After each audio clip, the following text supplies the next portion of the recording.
Podemos começar? Sim. Pronto. Hoje, meu nome é Marcos Teófilo, juntamente com a professora Cláudia Barros, fazemos parte de um curso de extensão de Educação Especial na Perspectiva Inclusiva, pela UPE, Universidade de Pernambuco, junto com a Universidade Aberta do Brasil.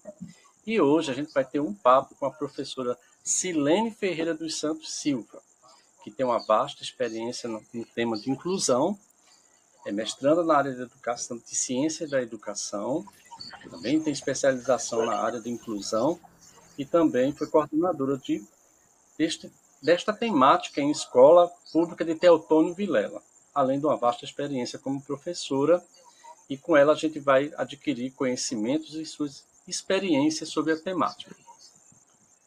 Qual é o objetivo deste bate-papo, professora?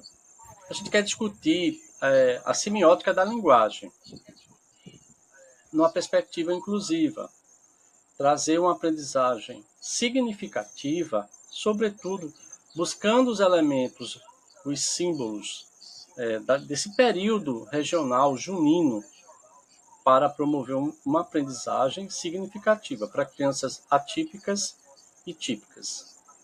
Professora Cláudia Barros, quer comentar?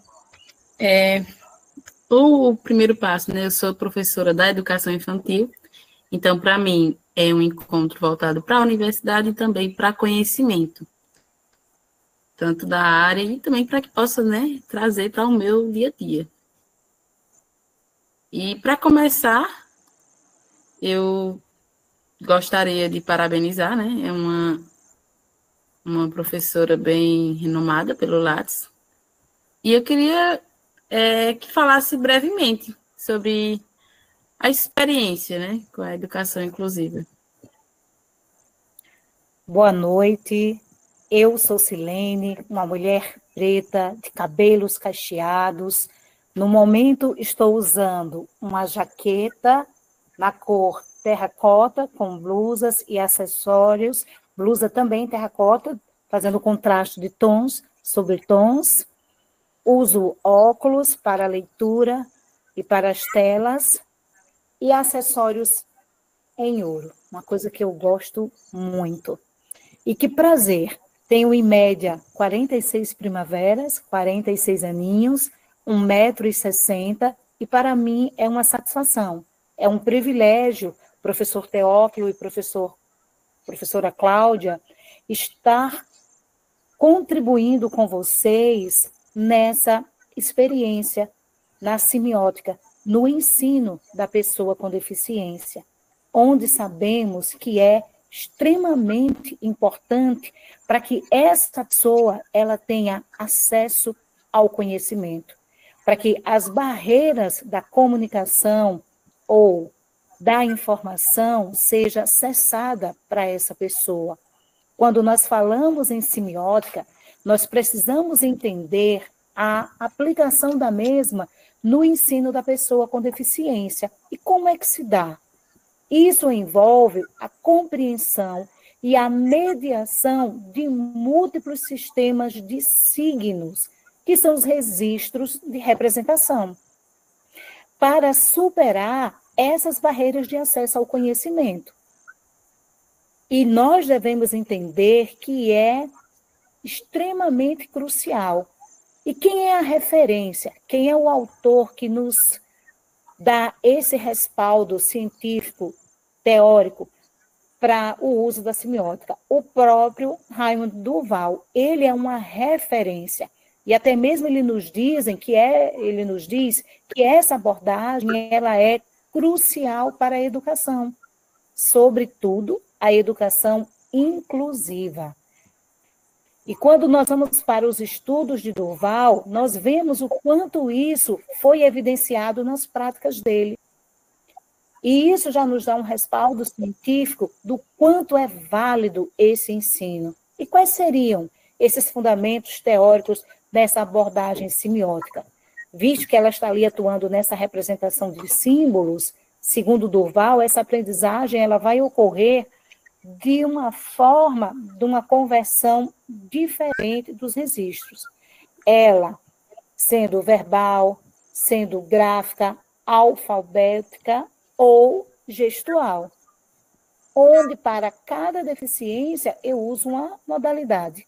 Se a pessoa está lá dentro da deficiência visual, eu vou estar usando a tátil, eu vou estar usando o alto relevo, eu vou estar sinalizando de uma outra forma para que essa pessoa entenda. Se a deficiência é surdez, é um uso visual. No caso, o próprio uso da Libras, entre outros símbolos que nós também podemos estar usando. Para os nossos estudantes com deficiência, muito bem, nós precisamos estar usando de múltiplas ferramentas para que se tenha uma compreensão. E quando ele usa esse quarteto, ele nos indica de grafos, algébrico, gestual, verbal, e ali ainda podemos passar também por uma questão também sensorial. E nessa época junina, quanto a pessoa que está dentro do TEA, do aspecto autista, onde a semiótica também atua fortemente nesse processo educacional dessa pessoa dentro do aspecto autista, é crucial. E aí nós vamos ver como se dá nessa mediação cognitiva. O que é que eu preciso estar utilizando de recursos para que esse estudante se aproprie do conhecimento? Então, vamos lá. Um dos principais registros mais acessíveis para eles, quando nós pensamos nos cegos, na deficiência visual, e nós usamos lá a questão tátil, maravilhoso. Para os surdos, nós vamos lá para os sinais, os símbolos em Libras. E aí a gente vai estar promovendo essas convenções. E quais são as estratégias práticas que eu posso usar para a deficiência visual? E a professora Cláudia, que está em sala, pode muito bem estar aplicando esses recursos, conforme já deve fazer na sua prática. Se você quer trabalhar dentro da geometria, você vai fazer figuras geométricas convertidas em maquetes táteis. Professora, isso é de uma riqueza sem igual. Como se daria? Você vai usar as texturas diferenciadas. Usa a lixa para fazer as retas, você usa o feltro para fazer as curvas. Agora, a professora, na aula de geografia, ela estava fazendo um mapa sensorial, contorna todo o mapa, as regiões do Brasil, com cordão, e a criança vai fazendo as referências, e ela faz lá a legenda, o que ela utilizou para delimitar cada região, lá no mapa em alto relevo. Poderia muito bem fazer essa maquete sensorial para a questão junina, ou essa maquete tátil para a fogueira, para o balão, os símbolos juninos, para que essa criança ela esteja partícipe da cultura local a qual ela está inserida. Você pode também estar usando gráficos, você pode estar usando mapas, e você também tem os softwares, porque hoje você não pode pensar o ensino da educação inclusiva sem o uso da tecnologia assistiva. E nós temos os softwares que nos ajudam muitíssimo. Para cada deficiência, nós temos os seus específicos. Lá, dentro dessa interação tecnológica, nós temos os leitores de tela para esses estudantes, que é o NVDA, o DOSVox. Então, tudo isso vai dar acesso a textos mais complexos, uma vez que você já trabalhou de forma prática. Falando também em gráfico e mapas, o uso de um software como o Tecli ou Vink é muito bom para criar representações de formas até atípicas, saindo do convencional. E o bom de tudo é que esse software ele tem uma audiodescrição. Essa pessoa com deficiência visual ela vai poder compreender. E ainda tem os complementos, onde você vai fazendo os registros visuais. Agora nós temos o Braille digital, que vai ajudar em fórmulas, em sínteses matemáticas, em equação. E segundo a nova lei brasileira da inclusão, LBI, de 2015, as salas de recursos multifuncionais, elas precisam ter impressoras em braille, e isso já vem de muito tempo, onde se pode, de certa feita, ter todos esses recursos para que esse estudante ele possa fazer a aquisição do conhecimento. E agora vamos pensar um pouquinho no autismo. Como nós vamos estar fazendo esse uso da semiótica? Nós temos vários programas, dentre eles, algo que é muito eficaz é a comunicação aumentativa. Ela nos dá, assim, um suporte, um aparato muito bom. Essa linguagem, a comunicação alternativa e aumentativa, ela sempre está associada a imagens e a ações e a conceitos, muitas vezes abstratos. O que é que você está fazendo ali? Você vai fazer uma sequência gestual, você faz uma sequência de vídeo, porque a criança com TEA, ela é muito visual, para que essas representações por etapas da tarefa, a criança, ela possa desenvolver a habilidade de realizar com autonomia. Mas isso requer muito estímulo, onde eu estou ali atuando com a sequência gestual, com a sequência de vídeo, ela vai poder estar realizando a tarefa. E algo que está muito ligado à aba, a análise do comportamento aplicado para o autismo, que é, assim, uma ciência comprovado, a aba não é método, tá? É ciência, é comprovado cientificamente, é o que nós chamamos de ambientes previsíveis, onde eu estabeleço a rotina daquele estudante por meio do PECS, uma comunicação também aumentativa e alternativa de trocas de figura, onde eu posso fazer ali, ó, nesse ambiente prévio, a rotina dessa criança. Primeiro a atividade, depois o lanchinho, o banheiro, o recreio, onde ela vai lá no parquinho, ela vai brincar, ela acabou. Então, quando eu digo previamente o que esse estudante ele vai fazer, o meu índice de inclusão, ele é mais assertivo.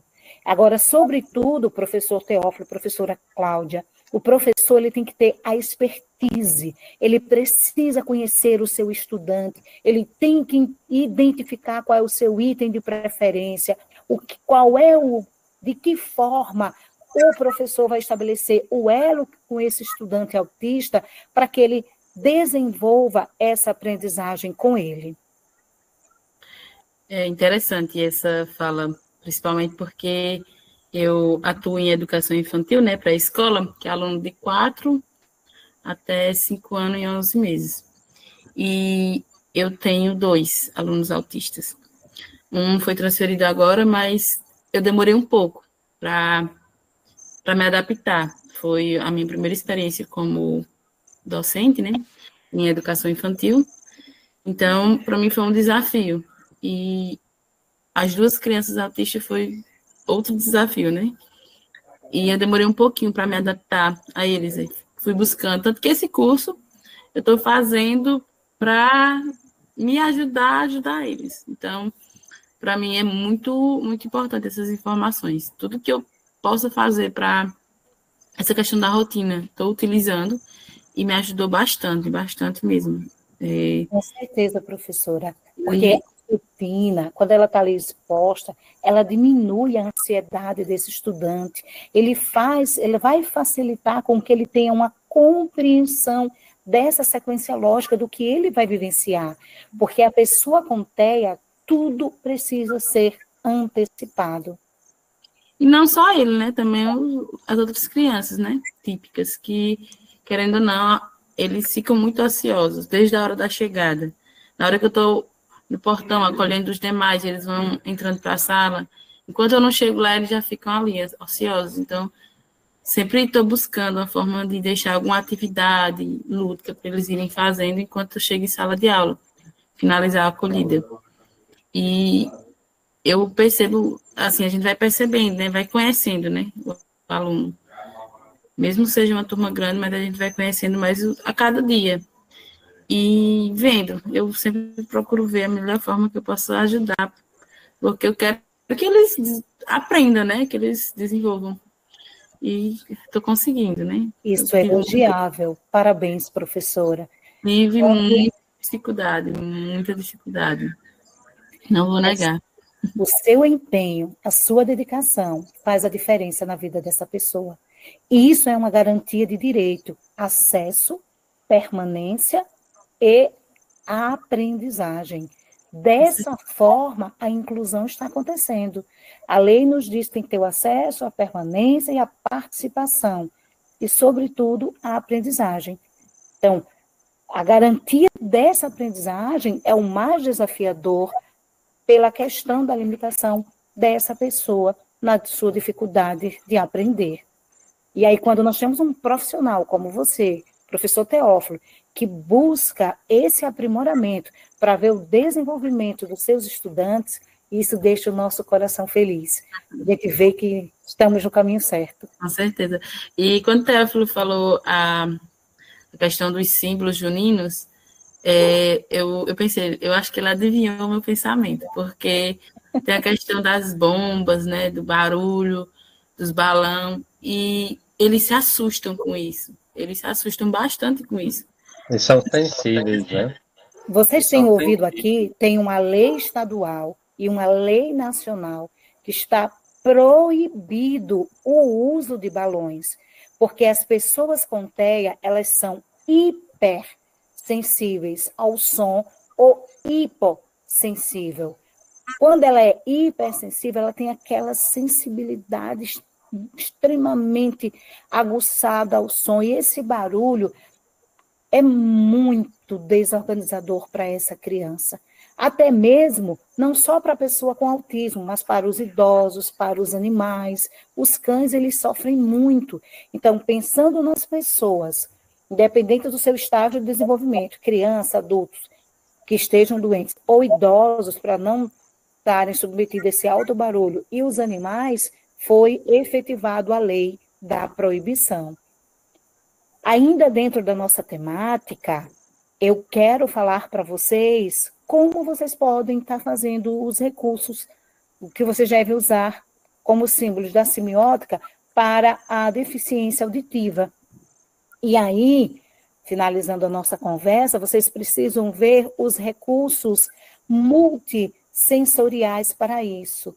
Dentro da língua de sinais, a Libras, que é a nossa língua brasileira de sinais, a língua materna para o nosso surdo, como um registro primário. E ele vai estar associado às representações visuais, visto que a sua língua ela é visual. E aí nós temos também os diagramas, os fluxogramas, as questões táteis, como a vibração para o ritmo em música, eles sentem toda essa questão da vibração, quando você está ali, tocando no chão, eles sentem o ritmo, quando você está ali no bater de palmas, eles também vão estar acompanhando aquele ritmo, inclusive, professora, o junino, tá bom? Então, as legendas e os recursos visuais de forma interativa, ter animações, ter conceitos, para que você trabalhe conceitos mais abstratos, como os fenômenos científicos, vai ajudar muito esses estudantes com surdez. Nós sabemos que os desafios, eles são inúmeros, mas termos profissionais comprometidos, capacitação ou especializações como essas, cursos que levem ao aprofundamento dos professores nessa área, vai auxiliar demais no processo de ensino-aprendizagem e vai impactar diretamente na aprendizagem desse aluno. Vai promover autonomia, é importante nós pensarmos na inclusão digital desses alunos, seja eles quais forem, surdos, autistas, deficiente visual, deficiência intelectual, física, independe. Nós temos que estar pensando nas TAs, que são as tecnologias assistivas. Elas nada mais são do que uma ferramenta eficaz para a integração e a efetivação da aprendizagem. Não podemos falar de educação especial na perspectiva inclusiva se nós não fizermos menção à equidade. E equidade é dar mais a quem precisa de mais. chega de igualdade. Igualdade, ela já está sendo ofertada para todos, que é o direito de ir à escola, é o acesso. Mas quando eu penso em permanência de forma equitativa, é o meu ônibus adaptado. Aí já é uma ação de equidade. E qual é a ação de equidade que eu preciso dar para os meus estudantes a nível de conhecimento? Quando a gente fala em equidade, aquele exemplo clássico daquelas crianças em cima de uns cubos para ver um campo de futebol é o exemplo clássico. É a primeira coisa, é o primeiro símbolo, usando a semiótica, que vem na nossa mente de profissionais quando falamos de equidade, porque é um símbolo muito bem difundido. E falando nesse aspecto, e eu já fiz menção dela, que é a Lei Brasileira da Inclusão, lá em 2015, onde ela deixa bem claro a exigência que as escolas forneçam, sim, esses recursos multifuncionais, não só nas salas de recursos, como as impressoras em braille, para a efetivação dos registros, para a mediação, mas que se tenha o uso efetivo da tecnologia assistiva, o que nós chamamos de alfabetização digital, que é algo bem contemporâneo para essas pessoas, até mesmo com TEA, como eles têm, eu vou usar o termo, fixação por telas, você pode usar a tela de forma funcional para que ele se alfabetize. Eu posso até citar um exemplo e nominar, porque eu tenho propriedade para e autorizo a vocês a falar na sala, que é o meu filho, Salles, uma pessoa com autismo. Ele foi alfabetizado tecnologicamente primeiro do que na escrita. E ele sabe tudo, e ele escreve tudo que ele quer. Ele não usa, ele foi não verbal por 4 anos e meio, hoje ele é verbal, mas ele usava a escrita, a alfabetização digital para os seus meios de comunicação, para tudo que você imaginar. Ele está ali pesquisando. Se você falar agora fast food, e isso chamar a atenção dele, ele vem aqui no computador e ele pesquisa, e ele vai saber o que é. Você está ali falando das comidas típicas juninas. Vamos lá, milho cozido, a pamonha, a canjica, mungunzá, arroz doce, cocada, ele vai pesquisar até como se prepara cada uma delas. É assim de uma riqueza. Quando eu conheço o meu estudante e eu sei desse hiperfoco dele pela informática, eu uso para esse processo de ensino. E nem precisa ser o hiperfoco, professora Cláudia, professor Teófilo. Hiperfoco é aquilo que o aluno com TEA mais fala, mais vê, mais pesquisa. Está ali 99% do tempo dele voltado para aquele item de interesse, tá? Então, é muito bom, e eu volto a afirmar, conhecer o estudante para que você veja as possibilidades de construir essa ponte e levá-lo para essa aprendizagem eficaz. Posso contribuir em algo mais? Estou ao dispor. Teófilo está fechado o microfone. Os dois. Eu acredito que contribuiu bastante já. Eu só tenho a agradecer pela disponibilidade e pelo aprendizado, né, aqui fornecido para a gente. Minha gratidão. Eu que agradeço, para mim é uma honra. Você pode fazer esses símbolos juninos, seja para surdez, se você for fazer na deficiência visual, você faz ele tátil, um balão tátil. Eles vão amar. Você faz lá aquele losango, constrói com eles, cada um você coloca um lugar áspero, você usa caroços de feijão, milho, você pode usar algodão, em outro você usa, que também é junino, a fuba do milho, pode estar ali usando o arroz, eles vão amar essa construção. Ou então você pode delinear com palitos de picolé ou com palitos de dente, ele vai amar. Se você quiser um recurso ainda mais simples, o cordão. E aí você vai fazendo lá com a sua criança com cegueira ou baixa visão, o balão junino. Vai amar. Eu não tenho nenhum aluno assim. Pronto. Para os alunos com TEA que você tem, você faz com eles também de forma sensorial. O exemplo lá do alto relevo, de usar o milho, a fuba, o algodão para cada quadrante lá do balão, vai ser assim de uma riqueza maravilhosa. Porque quando o seu estudante está organizado sensorialmente, a cognição dele está apta para o aprendizado. Porque trabalha o comportamental para depois vir a cognição. Eu faço isso estou fazendo isso com os padrões silábicos para eles. Parabéns, professora. Que lindo. Eles estão para todos, para ele, assim, foi focado nele, mas ajudou também as outras crianças também. Sim. Parabéns. Fico muito feliz, viu? Obrigada. Professora Silene, estivemos nesta oportunidade, neste papo, riquíssimas lições teóricas, cortando, práticas. Viu? A gente não está te ouvindo. Ainda está... Deixa eu fechar esse aqui e abrir o outro. Escutando bem agora? Estamos escutando bem agora? Professora Silene, quero agradecer a contribuição, lições riquíssimas, grandes aprendizagens neste bate-papo. Lições que vamos levar para a sala de aula e enriquecer essa nossa formação nesta área.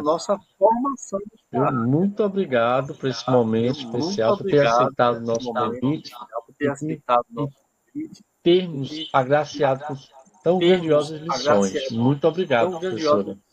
Eu que me sinto honrada, parabenizo a todos do curso, almejo sucesso, que vocês continuem. Nós precisamos desse momento e de mais momentos como esse, para que essa pessoa com deficiência tenha o seu direito à aprendizagem assegurado, garantido. E minha gratidão. Coloco à disposição, parabéns aos professores do curso, uma boa noite e bons estudos aos demais colegas e um forte abraço. Obrigada.